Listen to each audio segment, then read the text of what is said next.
You're listening to 10,000 Worlds, written and read by Weston Gill. That's me. Chapter 41, Found. Knock, knock, knock. It was Ghent. Liz could feel him through the air itself, cold, heavy, wrong. She lay beside Hank, trying to hold him there, to keep him from opening the door. Her hands felt like paper. Her voice was trapped somewhere between her lungs and her throat. Hank smiled at her, calm and unaware, and rose anyway. Knock, knock, knock. The sound crawled across her skin. Hank pulled the door open with the ease of routine, and there he was, Ghent, smiling wide, hand outstretched like an old friend. Liz screamed and came awake. She bolted upright, gasping. Her car windows were fogged, the air stale. The world was still and quiet, except for her heart hammering against her ribs. The last thing she remembered was running, escaping. Hank was gone. Ghent was out there. He could be standing outside her car right now. Then came another knock. Liz twisted, eyes wide. A kid stood outside her car, one hand raised, mid-gesture, frozen in place. Just a kid. Her pulse stayed wild, though. Fear had taught her not to trust appearances. She scanned the lot. A jogger trotted down the trail. A few other cars sat dark and still. No cruiser, no detective. She cracked the window. "Liz?"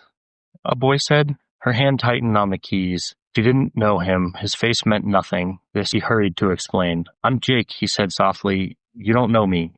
Yet." The window rolled down the rest of the way, automatic and unstoppable. Liz studied him in silence. There was something fragile but focused about him, like he'd been holding his breath for days. Jake tossed a crumpled brown fast food bag through the window. It landed on her lap. "Ghent's on the other side of town," he said, calm and certain. Liz blinked. "You know Ghent?" Jake hesitated, eyes dropping to the pavement. "Yeah," he said, voice low. "I helped him, not on purpose. I didn't know what he was then, but I do now, and I found you first. He's hunting someone else. I need your help." "You helped him?" Liz repeated, disbelief sharpening her tone. "I thought he was a cop," Jake said quickly. "He was. I mean, he is. He's not what I thought he was." Liz frowned. "How old are you, kid? Almost 17? She sighed, shaking her head. "I know you can walk through doors," Jake blurted. Liz gave him a look. "Everyone can walk through doors, genius." He flushed. "Not like that. I mean, without opening them first. You just phase through." That stopped her cold. She stared at him. He looked exhausted. Dark circles, messy hair, old sweatshirt, untied shoes. His whole body screamed burned out. "Are you homeless?" she asked, almost gently. Jake recoiled. "What? No. You look homeless." He shot back. "You're the one sleeping in your car." Liz's jaw worked, then dropped into a bitter laugh. "Fair point," she muttered. "I can't go home." Jake softened. "You can," he said earnestly. "I can tell you where Gen is, all the time. I can keep you safe." Liz squinted at him. "You have a tracker on his car or something?" "Or something," Jake said, gaze flickering away. "I need to know how you know," Liz pressed. Her patience was fraying, and the pain in her leg was beginning to scream. "I can see him," Jake said finally. Liz raised an eyebrow. "You can see him?" "In my head," Jake said, "like I'm watching through his eyes. It's complicated." Liz stared, ready to dismiss it. Then Jake spoke again, fast. "A friend of yours is about to call you." She almost laughed. "Can't. I lost my phone."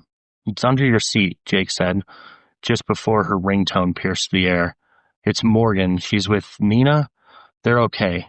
Liz froze, slowly. She reached under the seat, her fingers brushing the phone. When she saw Morgan's name on the screen, she nearly dropped it. "Hey," she whispered into the receiver. "Liz," Morgan's voice cracked with relief. "I've been calling all night. Ghent was at your apartment. He was there." "I know," Liz's voice wavered. "Adam? Hank?" Morgan's question came quiet, terrified. Liz couldn't answer. She didn't have to. The silence said it all. "Oh, Liz." Morgan's voice broke. In the background, Nina asked something softly, and Morgan choked out. "They're gone." Liz swallowed hard. "Meet me at the model home in 30 minutes, she said. "Are you sure that's safe?" "I think I have a way to track Ghent," Liz said, eyes locked on Jake. "I'll explain when we meet." She ended the call before Morgan could protest. "Tell me more, kid," Liz said, her voice steady now, cold, purposeful. Jake nodded. "I'll tell you anything." Chapter 42. Home again. Vouette had remade herself with the precision of an artist and the obsession of a survivor. Her body was no longer simply hers, it was a masterpiece of deliberate design. Her fur and hair could shift color and texture at will, flying smooth as silk or bristling into camouflage. Pores themselves obeyed her thoughts, each a tiny dial in the machine of her flesh. Her nose could separate the scent of dew from the oil on a stranger's skin. Her eyes, sharp as a hawk's, bore a second lens that slipped over the first like a whisper, turning night into shadowed clarity. She had kept her fox-like ears, though she trained the muscles to press them flat against her skull until they vanished into her dark hair. Her joints turned with graceful precision, each one engineered for full rotation and balance. Hydraulic ligaments coiled inside her legs, giving her the strength to leap higher than most could imagine. 2 hearts beat within her chest, one steady and central, the other pulsing in tandem to feed the distant corners of her body. She already preferred this form to any she had ever worn. It was her best work, her highest evolution. Violet had found her mentors, creatures and sages from a dozen worlds, to inspire the anatomy she perfected.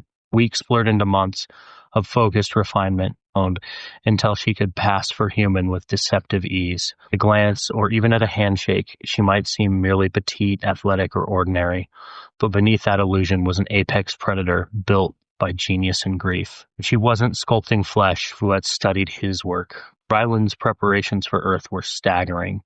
He had seeded the planet with hidden portals, anchoring the veins of magic deep beneath the crust. He had planted spirit seeds within 100 children, tiny sparks that would awaken one by one into the potential for true power. He had woven wards so subtle the shapers themselves would mistake his handiwork for natural law.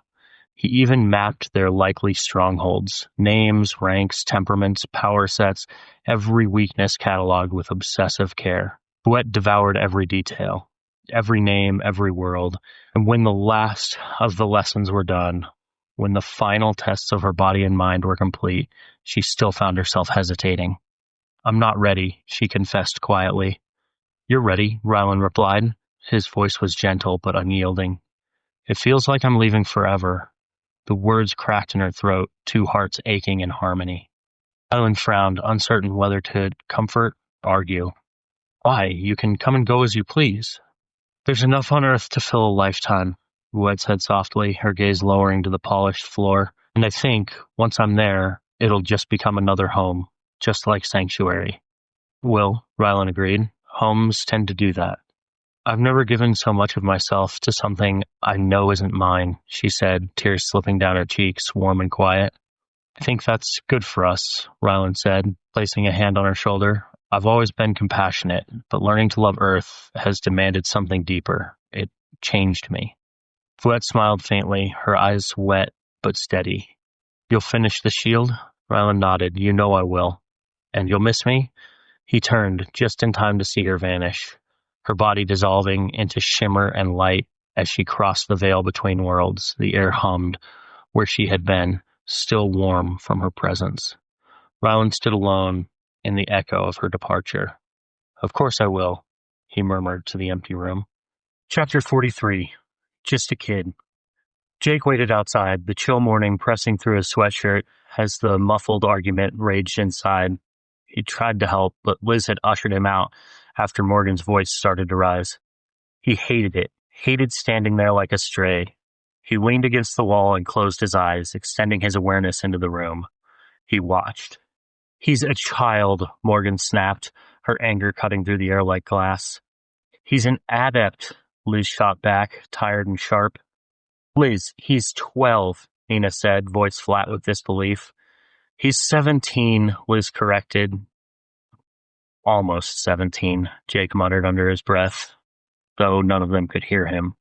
"How is a kid supposed to help us fight Ghent?" Morgan demanded. "He can see him," Liz tried again. "He can see everything that he does, where he is. That doesn't make him a soldier." Morgan's tone cracked with fear more than anger. "He's just a child." Nina said nothing, her unease palpable. Jake could feel her discomfort at being watched, even if she didn't understand how his powers worked. Liz paced, her frustration building. "I don't know what choice we have. Ghent already knows about him, already knows about all of us. Then why isn't he dead? Morgan's voice turned cold. Why hasn't Ghent killed him like the others? Maybe because he's young, Liz guessed, her tone unsteady. Maybe that makes a difference. I don't know, Morgan scoffed. Or maybe it's because he's working with Ghent. That one hit Jake like a punch. His throat tightened. Inside, Liz froze, then spun to face Morgan. If he were working with Ghent, we'd all already be dead. Her pacing stopped. Don't you think he'd be here right now? Maybe we should just talk to him? Nina suggested softly. No, Morgan barked immediately. Liz rolled her eyes and started pacing again, her patience snapping thread by thread. He's a child, Morgan repeated, doubling down. He's a powerful adept, Liz countered, and he might be the only reason we're not next. I'm not comfortable using a kid to save ourselves, Morgan said, quieter now but firm. Would you be more comfortable dead? Liz exploded. Hank is gone, Morgan. Dead. Ghent murdered him. Morgan turned away, staring at the floor, her anger collapsing into silence. Adam, too, Liz pressed on, voice cracking.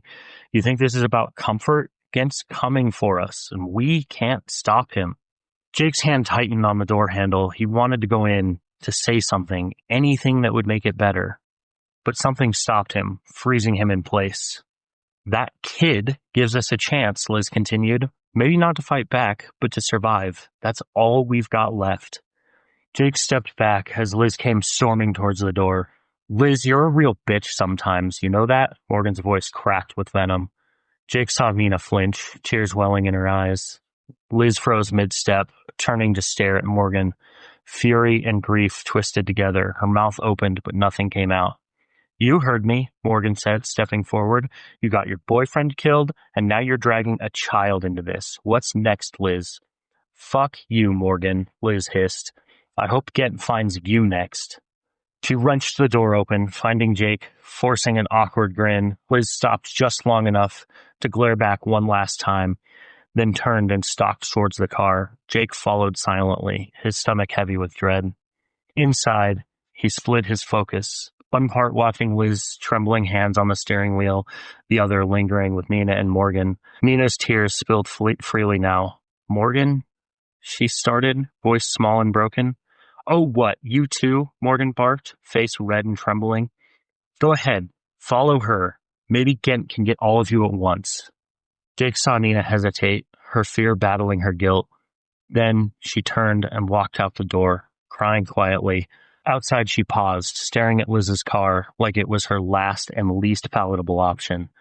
Jake leaned out the passenger window and gestured for her to join. She hesitated only a moment before walking to the car and sliding into the back seat, silent and pale. For nearly a full minute, none of them spoke. The air in the car felt heavy, a shared exhaustion, thick with grief and fear. Jake watched Morgan standing in the living room, glaring at the door. Finally, Jake drew a slow, steady breath. We should probably go, he said quietly. Liz glanced at him and turned the key without answering. The car rolled forward, away from the house, away from Morgan, and deeper into the war none of them understood or wanted. Chapter 44. Sorrow and Silence. Tears streamed down Liz's face, blurring the road as she drove. Her thoughts looped endlessly. Regret, faces, choices she couldn't undo. The car filled with quiet reverence. Wind, tires, and motion were the only sounds. Even Nina stayed quiet for a long, brittle minute. Then, inevitably, she broke the silence. So who's this kid again? Her voice carried its usual bite. And how did he get shotgun? Liz's reflection in the mirror said enough. Jake didn't move. He just walked Nina through that strange, distant awareness of his, the one that didn't require his eyes. Liz started laughing. It came sudden and hollow at first, then harder, a laugh from exhaustion more than humor. I don't know why you think this is funny, Nina huffed. Liz kept laughing. Jake twisted in his seat, extending a hand. I'm Jake, he said, forcing a small, polite smile. Nina stared between his face and his hand, blinking in disbelief. Jake mirrored her hesitation before shrugging and facing forward again. Nina, this is Jake. Jake, Nina. Liz's voice was lighter now, a flicker of normalcy, as they rolled into a quieter neighborhood. Why is he in the front seat? Nina pressed again. Liz grinned. We can do a Russian fire drill if that'll help, Nina. I'd like that, Nina said, dead serious. I hate the back seat. Liz sighed, pulling over. Jake climbed out without complaint, trading spots with Nina. By the time they resettled, Nina was already reaching back over the seat. I don't know why I have to be a bitch sometimes. Liz rolled her eyes. Jake took her hand anyway. That's okay, Jake said simply. The car sat idling at the curb, silent, stretching. So, what's the plan? Nina finally asked. Jake looked to Liz. Liz shut her eyes, inhaled and exhaled slowly, attempting to ground herself. I think I have to call Morgan and apologize. She dug for her phone in her pocket. Jake leaned forward and gripped her arm. You might want to wait. Liz frowned and looked at him. Why? She's calling Ghent. Both women snapped toward him. She's what? Liz nearly shouted. Jake didn't flinch. Not directly. She's calling the non-emergency line. She asked to be transferred to him. Liz's fingers trembled on her phone. Is she talking to him yet? Not yet. Nina's expression twisted. He's lying. He can't know that. Jake turned towards her, calm and quiet. I'm not lying. She's still at the house. She cried for a while, and then she called. Liz's call rang once before going to voicemail, Morgan's recorded voice filling the air. She hung up on me, Liz hissed. Jake nodded slightly. We have to go back, Nina urged. Nina and Liz twisted to face one another, locking eyes. The two women held each other's gaze for a heartbeat, and then Liz nodded. Let's go. Liz slammed the car into gear. An oncoming driver blared their horn as she pulled a hard U-turn, flooring the accelerator. Ghent's not close, Jake said evenly. You don't have to drive like this. You're watching both of them? Nina asked, voice tight, hesitant. Jake shrugged. Yeah, them and a few others. Nina blinked. A few others? Jake didn't look up. It's like seeing what I want to see. I just tune into people and situations. How many? Nina pressed. I don't know. A few. How many right now? He thought for a second. 8? Nina and Liz exchanged a look. It's like watching TV, Jake went on, staring out the window. I can see a lot, but hearing everything at once gets messy. And he froze. Morgan's talking to Ghent. What's she saying? Nina asked, voice desperate. Call her again, Liz said, already pulling her phone up. She's telling him she knows what he's looking for, Jake murmured, his voice fading as he drifted further into his vision. She's giving him the address for the house. Nina called from her phone, one ring, then voicemail. Fuck you, Morgan, Nina shouted at her phone. You're selling us out? Call again, Liz said desperately. Jake's voice came out low, strained. She's not thinking straight. She's scared. He frowned. Wait, Ghent's not going to the house. Liz shot him a glance. Then where? Jake hesitated, his mind stretching further away. He's parked in front of a house. I know this house. He blinked, realization hitting him. Liz cursed under her breath and grabbed her phone mid-turn, swerving hard into the wrong lane. Nina muttered a curse as she tried to call again. Ghent's walking up the driveway, Jake said, voice breaking. He's gonna kill her. Who? Nina asked quickly. I don't know, some girl. I've never seen her before. She looks normal. Jake's body went rigid, his breath hitched. God, she's gonna answer the door. Liz gripped the wheel so tight her knuckles blanched. Jake curled into himself, rocking in the back seat. Please don't, please hear me, please run, don't answer the door. His words fell out in gasps, useless prayers to a woman that couldn't hear him. Jake, what's happening? Liz demanded. He didn't answer, just flinched. She knows him. She knows his name. Liz swerved around a slower car, speeding dangerously. Liz, Nina warned, you're not even heading the right direction. Slow down. Liz eased off the gas. Oh, Jake said suddenly, his tone shifting to uncertain and then shocked. Oh, what is it?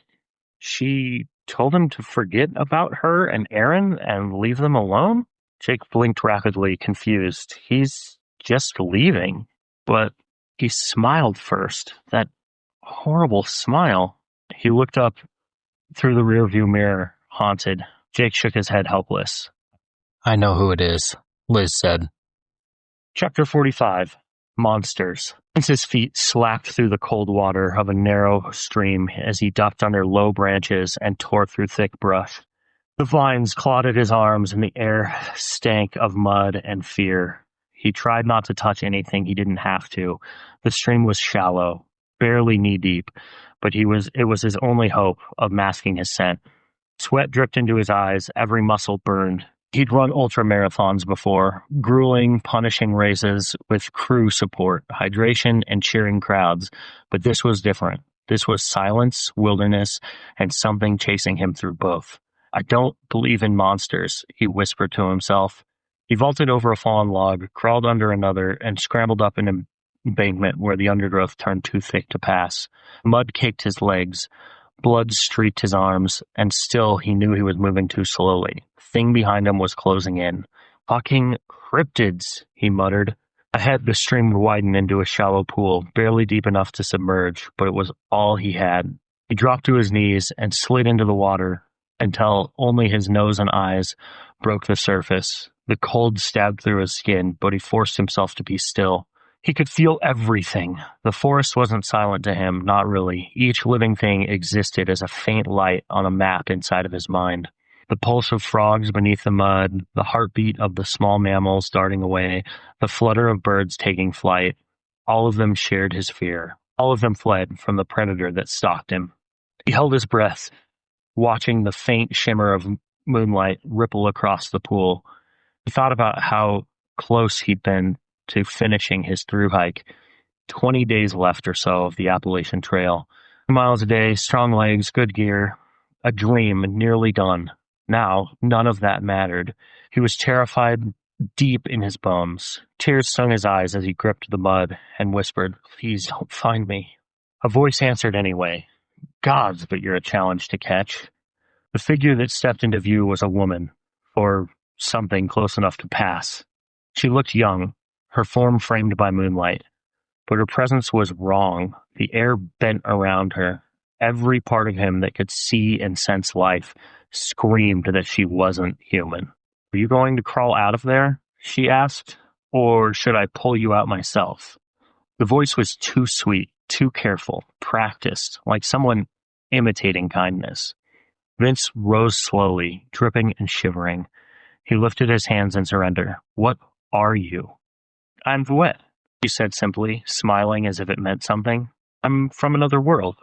She turned, stepping up onto the bank. The plants bent aside for her, parting to reveal a narrow, perfect trail. "I've got a few more of you to collect, so if we could walk and talk, I'll explain." Vince stayed still. "Collect?" he asked. Vouet looked back over her shoulder, her grin unnervingly stiff, like she'd learned it by watching humans rather than being one. "Don't worry, I'm here to protect you."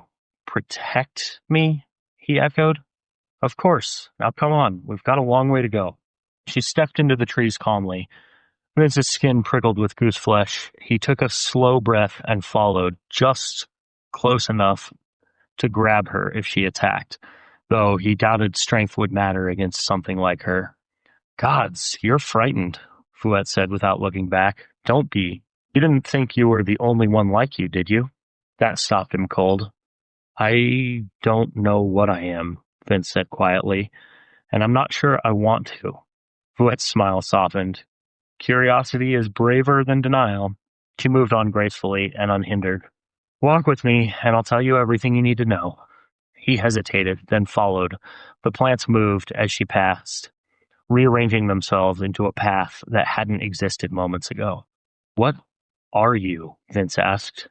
"Your kind would call me a wizard, I suppose," she said lightly, stepping over a root. "Right," Vince muttered, sarcasm masking fear. Behind him, the trail was already closing. Vines reknit themselves across his footprints. His stomach dropped. "What is happening?" Vouet didn't slow. "Explain how you can feel the forest breathe. Explain how you can see without seeing. Explain why you're different," she said. "I'm not," he started, but stopped when he caught her eyes. They glowed faintly, slitted teardrops instead of the round pupils of humans. Her skin shimmered like something grown, not born. "Not yet, you're not," Vouet said, with a knowing smirk. Someday, maybe. She picked up her pace. Now keep up. That's insane. It is? She said over her shoulder. Then how did you know I was following you? He froze mid-step. How did you know that? A friend of mine gave you your powers. He and I are going to teach you how to use them.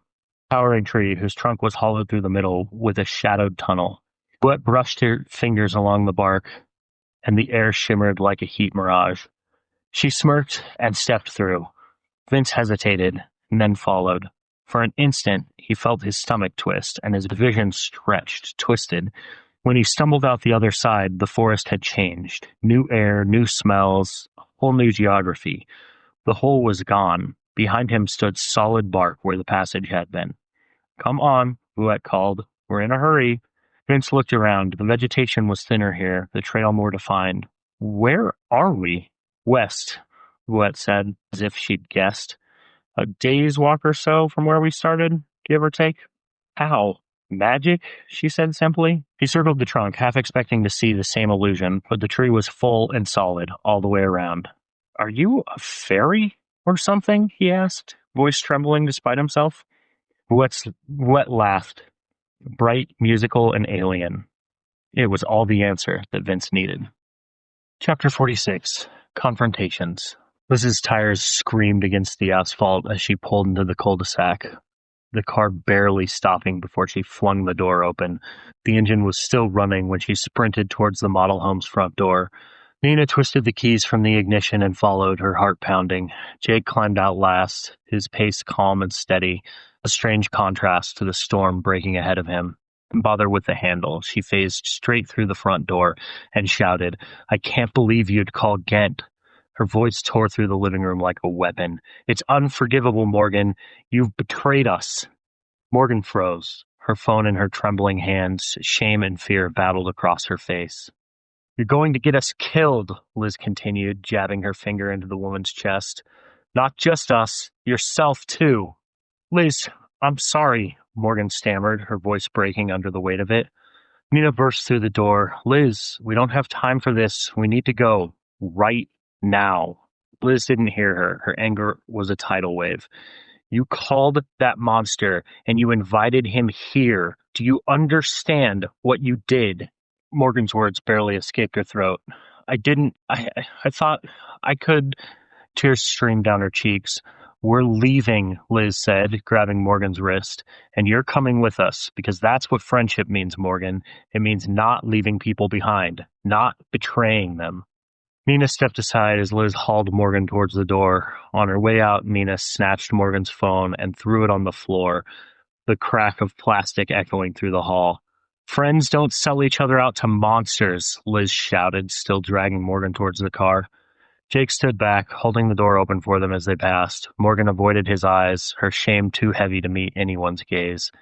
Nina followed in silence, her face drawn tight with disbelief. Liz shoved Morgan into the back seat, slammed the door, and slid behind the wheel. The engine roared to life. Jake and Nina scrambled into their seats as the car shot forward, tires spinning briefly. Liz, Jake said quietly. She didn't respond. Liz? Nina tried again, louder this time, reaching out but stopping short of touching her arm. Morgan sobbed uncontrollably in the back seat, the sound raw and small against the hum of speeding tires and the car's engine. Liz? Jake said once more, firmer now. What? Her voice cracked like a whip, though some of the venom had drained away. You should slow down, Jake said evenly, eyes fixed on the road ahead, and take another route. Liz's knuckles whitened on the wheel, but she exhaled, eased off the gas, and made the next left without a word. Finally, after a long, tense moment, she spoke again. Jake, tell me where that girl lives. Her tone measured, controlled. Jake blinked. What girl? The one who told Ghent to fuck off, Liz said. The one who made him leave. Jake frowned, still piecing it together. Why? Because she told him to stop, and he did. Liz looked down at him in the rearview mirror, her expression hard and curious all at once. I want to know how. Morgan lifted her tear-streaked face, confusion and disbelief mingling with fear. Nina turned, looked at Jake, her eyes wide with dawning understanding. Jake hesitated, then nodded slowly. Okay, it's a left up ahead. Chapter 47, Blind Spots. The car's silence was thick, born from betrayal, grief, and the kind of hatred only close friends can inspire. Right on the next street, Jake said from the back seat, his voice barely registered against the hum of the wheels. But Jake wasn't really in the car anymore. His mind drifted elsewhere, split across places and people, spread around the city and into strangers' lives. The woman who had sent Ghent away was talking to herself again, carrying on a full conversation, though only her voice ever spoke. Her tone shifted, laughter burbled out, pauses in conversation landed with perfect timing.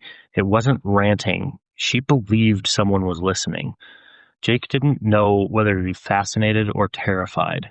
He was almost certain she was insane. Ghent, on the other hand, was anything but. The detective had reached the model home, fury rolling off of him like static. Jake felt it.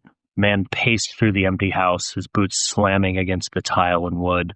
Then, the terrible inhuman growl tore through the quiet, low and guttural, vibrating in Jake's bones. "Where is she, Jake? Did you save her, boy?" Gent's voice echoed upward, like he was taunting the air itself and somehow staring directly at the place where Jake watched him. Jake shuddered, his breath catching as he ripped his focus back to the car. Right here," he blurted out too late. Liz slammed on the brakes, jerking everyone forward. "You could have given me a little more warning," she muttered, throwing the car in reverse. Jake mumbled, "You could have just taken the next turn," but his voice was barely audible. Liz ignored him, or didn't hear, whipping the wheel around and speeding down the narrow street. "It's a light blue house. 5 up on the right," Jake said, steadying his breath. "Number 4350. His focus flickered again between the woman and Ghent, anxiety ratcheting higher and higher. "Jake?" Nina's voice broke through softly. He blinked, realizing everyone was staring at him. What? "Who is this girl?" Liz asked, clearly for the second or third time. "Ghent called her Emily," Jake said with a shrug. Liz sighed. "Great. Are you coming with me?" Jake climbed out with her, the others close behind. The 4 of them walked up to the house, the air heavy with tension. Liz pressed the doorbell. Inside, Jake watched a scene play out through his mind's eye. The woman, Emily, told her invisible friend to answer the door and walked toward the kitchen. The door opened to reveal the man from the bagel shop. Jake froze. "You? I can't see you." Aaron's brow furrowed. He glanced over the strange group at the door, landing last on Liz. "Oh, hell no," he muttered, already starting to close it. "Wait, please." Liz's voice cracked between desperation and command. Aaron hesitated. "What do you want?" Nina stood like a statue, too still even for fear. Morgan broke the silence, her tone dry as dust. "So, you all know each other, I take it?" "No," Jake and Aaron said together. "Yes," Liz said at the same time. Morgan exhaled. "Perfect." Aaron opened the door wider. Behind him, Jake saw Emily entering the living room with a soda in her hand. Her presence brightened the space, but tension still hung like fog. "Nina?" Aaron asked, his confusion plain. "What are you doing here?" Nina didn't move, only her eyes widened in horror. "We need to talk to your sister," Liz said. Aaron's expression hardened. "No, you definitely don't. You're all insane." He tried to close the door again, but Morgan blocked it with her shoulder. "And who are you?" he demanded. "I guess I'm the grounded one," Morgan sighed, half under her breath. "And what do you want?" "To talk to Emily," Morgan and Liz said together. Emily appeared behind her brother, curiously narrowing her eyes. "Aaron? Who are these people?" Aaron grimaced. "Remember that awkward date I told you about? You weren't talking to yourself?" Jake muttered. "The girl who wanted to hire a magician?" Emily asked, stepping up beside her brother. Aaron rolled his eyes. "Something like that." "Nothing like that," Liz said sharply. "Jake, what do you mean you can't see him?" Jake blinked. "I can see him with my eyes, but not with my sight." Aaron frowned. "Is this kid for real? Can you all just explain why you're here?" Exasperation was thick in his voice. Emily tilted her head, reading them like a puzzle that was starting to make sense. "You told Ghent to leave, and he did," Morgan said, her tone sharp and accusing. "How?" Emily went still, her eyes darted to her brother, then back to the group. Liz's voice dropped to a whisper. "How does he not know?" Emily squeezed her eyes shut. I told you he didn't, Nina blurted, then flinched back as everyone turned towards her. Emily's shoulders slumped. Aaron, let them in. Aaron blinked. What? Let them in, Emily repeated. Can I leave then? He asked dryly. No, Emily, Liz, and Jake said in unison. Nina added a small, guilty shake of her head. Aaron groaned, walking into the living room and collapsing onto the couch. Emily sighed and stepped aside, motioning for the others to enter. Morgan went first, her confidence brittle but intact. Liz and Jake followed, and Nina lingered just long enough to regret it before stepping through the door. Emily closed it softly behind them. I'm Emily, she said, gesturing towards the couch. That's my brother Aaron. We should probably start with introductions. The room fell quiet. Everyone watched her. Jake's eyes, though, never left Aaron. The man sat there, solid and visible to the world, but utterly invisible to Jake's second sight. He was already questioning what else he might have missed, and that terrified him. Chapter 48, Second Date. The odd little gathering in Aaron's living room had explained themselves 3 times now, each repetition more unbelievable than the last. They weren't stage magicians, they said, not sleight of hand, not top hat and cape, no rabbits or cards. They meant the real kind, the kind with wizards, dragons, and powers that bent the rules of the world. Aaron had started off convinced it was some elaborate prank, a poorly executed joke that would end with laughter and a smug gotcha. Then his life would go back to normal, and he'd just chalk it up to bad taste and too much caffeine. But they explained it again, slowly this time, like they were talking to a child. They said magic wasn't like the movies. It was a connection to something deeper, something that gave them power. They could see distant places, move through walls, make things shimmer. It was demonstrated by phasing her hand through a mug, then through the table, and finally by stepping through the coffee table itself. Jake said he could see far-off places. He even described Aaron buying bagels earlier that week, but admitted he couldn't see him anymore, not even now. Morgan made the air ripple and sparkle for a moment, like heat over asphalt. Maybe it was something, maybe not. Emily hadn't shown anything, only backed them up. And Nina hadn't spoken once. She stayed in the corner, shrinking from every glance that, like she might disappear if she stayed quiet long enough. By the third explanation, Aaron was pacing. His patience was gone, replaced with laughter that sounded too sharp to be genuine. So let me get this straight, he said, rolling his eyes. You all think I'm a wizard. Robe, beard, staff, lightning bolts, the whole thing. His tone dripped with mockery. You are, Nina said softly, squeaking. Aaron froze. You too? He turned to Emily, his voice raising. Emily, why the hell are you doing this? Sorry, Aaron, Emily said, lowering her head. They're being serious. We are, Morgan added, matter of fact. Liz shot Morgan a glare, her patience with everyone razor thin. Ghent killed our friends. He knows about you, Aaron. He'll come after you again. He won't, Emily said quietly, but there was no hesitation in her voice, no doubt. The room went still. Liz, Morgan, Nina, even Aaron turned and stared at her. How do you know that? Morgan asked first. I just know. Emily's answer was calm. Too calm.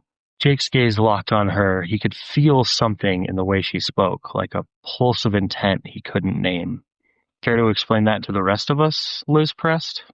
Or at least to me? Aaron snapped. The hurt in his voice was beginning to outweigh the disbelief. Emily drew a long, slow breath. My power is making people do what I tell them to do. Her eyes lifted to her brother's, full of an unspoken apology. Aaron scoffed. Sure it is. Jake, Emily said gently, do 3 jumping jacks. Jake blinked, stood up, and began doing them without question. Okay, he said cheerfully.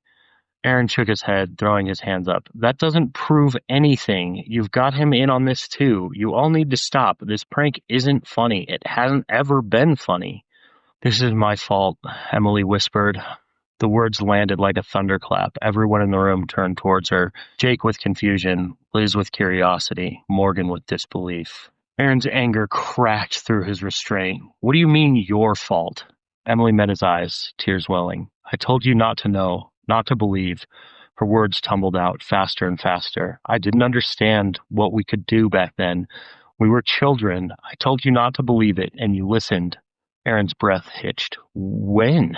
Emily's voice trembled. We were 6. You came running to me so excited. Your little battery car had died, but when you touched it, it started to work again. I didn't believe you. I made you get out and let me try, but it wouldn't work for me.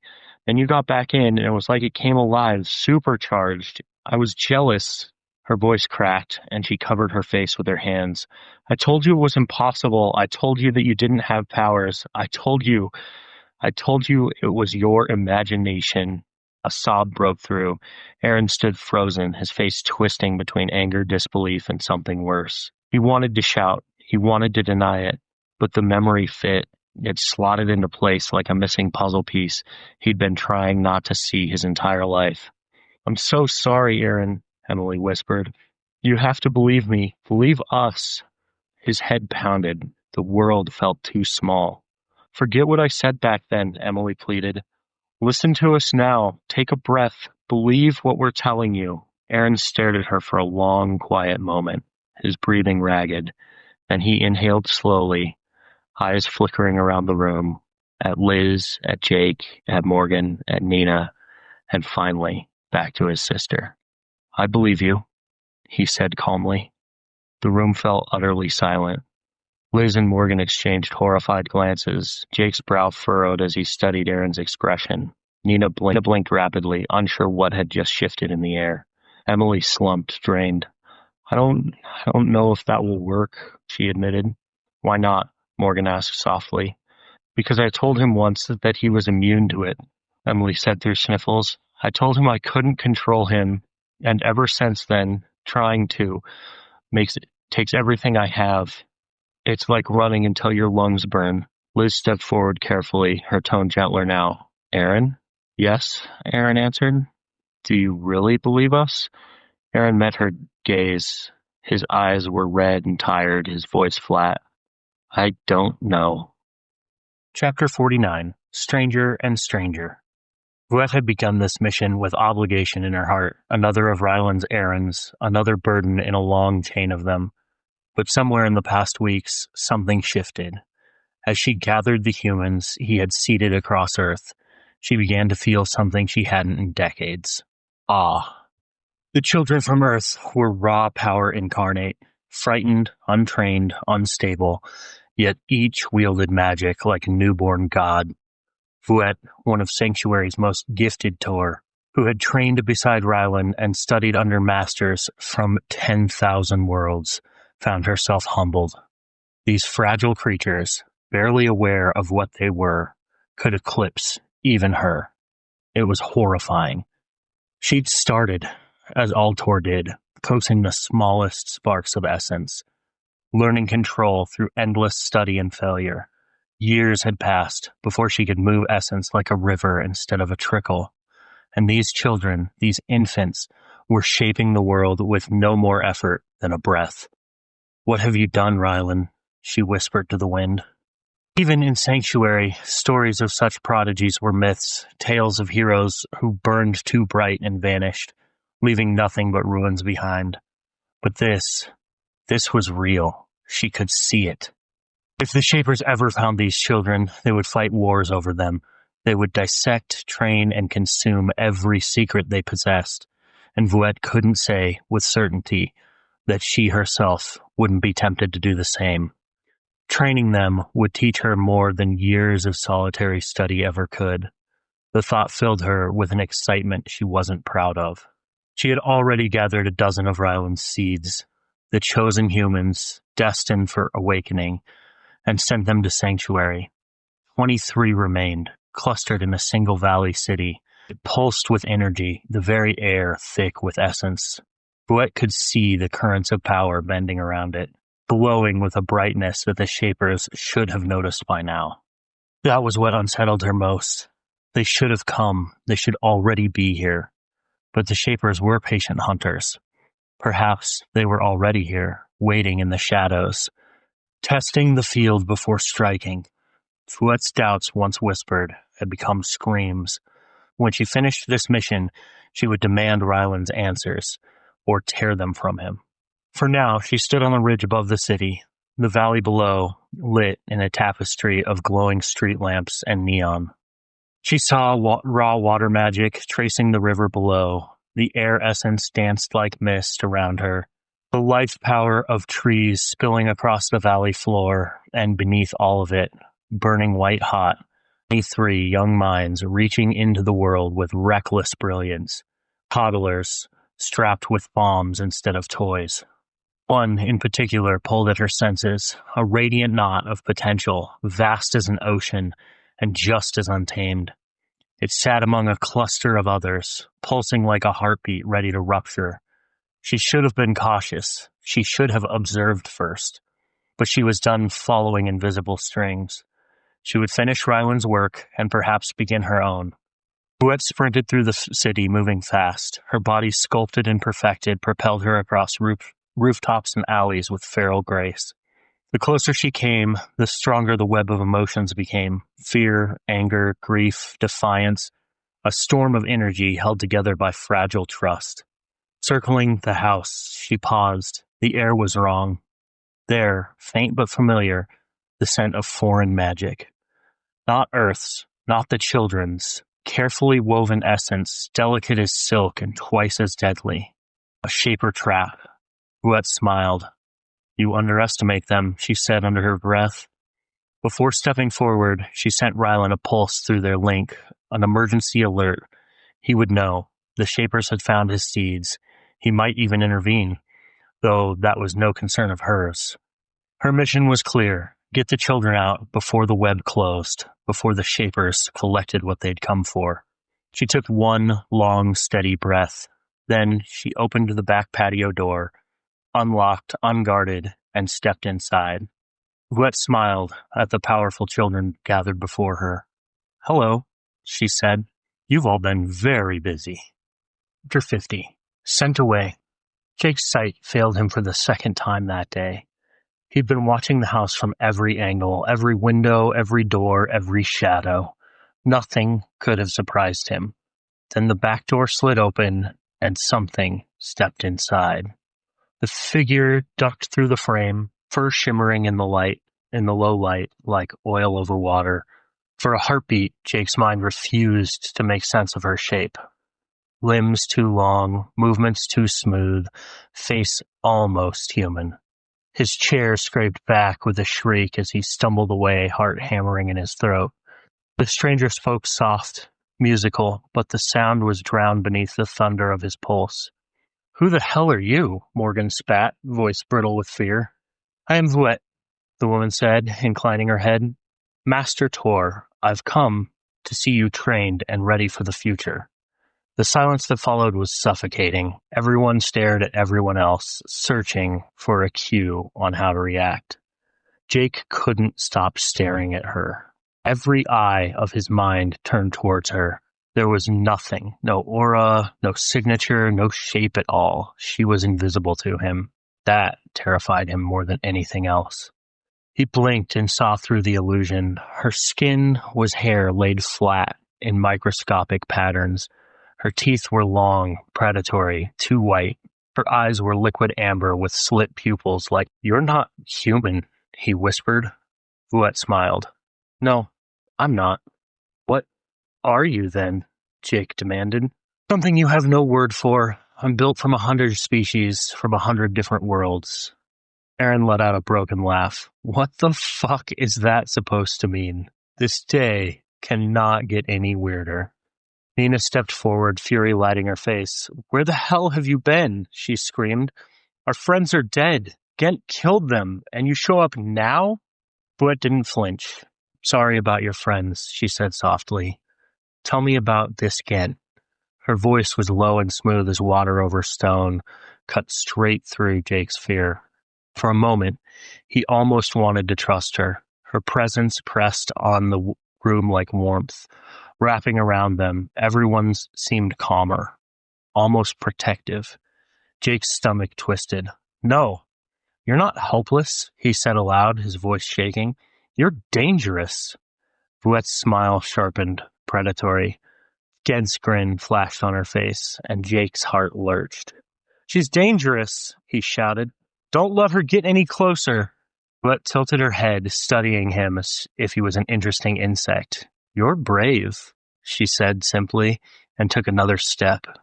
The room erupted into motion. Liz shifted to stand between Vuette and the others. Nina's fists clenched. Aaron looked lost, his hands trembling. Morgan hovered near the wall, her eyes flicking towards the front door, like a trapped animal searching for escape.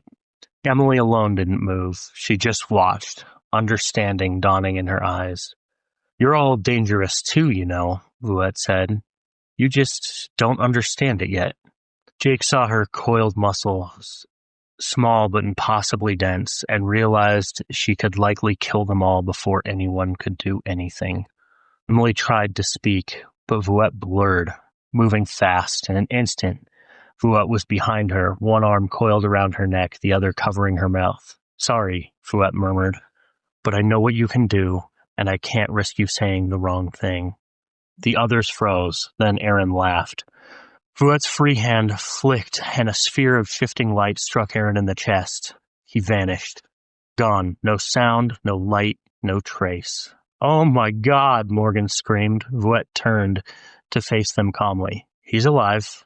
I sent him to be trained. Jake's voice cracked. Where? Vuette's gold eyes flickered toward him. A city in another world. Why? Nina asked, voice trembling. Why would you do that? Because your world is about to be invaded, Vuette answered, by a force that will destroy it, and I need your help to stop it. Jake swallowed hard. Us? Vuette grinned. Yes, you. Morgan's hand closed around the doorknob. You're all insane, she said, voice shaking. I'm not dying for this, she screamed as she ran from the house. Jake realized he'd been too focused on the stranger and the inhuman body. He hadn't even realized Morgan inched her way to the door. Damn it, Morgan, Liz cursed. Vuette didn't stop her. Her focus was elsewhere. Her ears twitched, and the air around them seemed to hum. We're out of time, she said in a breath. Before anyone could move, she threw another orb. Light swallowed Liz whole. A second hit Nina, and in the same instant she vanished just like the others. Wait, Jake cried, but they were already gone. Stop. The single word cracked through the air like thunder. Vuette froze mid-motion, her body locking in place. Emily's eyes blazed. Back up, Emily commanded. Stand away from us. Vuette stepped backwards, stiffly, fighting the pull of her muscles. Emily, please, I'm trying to help you. Tell us the truth, Emily commanded. I am. Then go get my brother, Emily ordered, voice trembling but firm. Bring him back safe. Vuette's jaw tightened. I will. She reached for one more orb and vanished. Silence fell, the kind of silence that pressed into your ears until you could hear your own blood move. Dick's breath sounded too loud. He waited a minute, then 2, then 5. No one came back. He looked at Emily, whose eyes were shining faintly with tears. Her shoulders trembled as the light faded and she dropped into the nearest chair. I don't think she's coming back, Jake said softly. Emily covered her face with her hands and began to cry.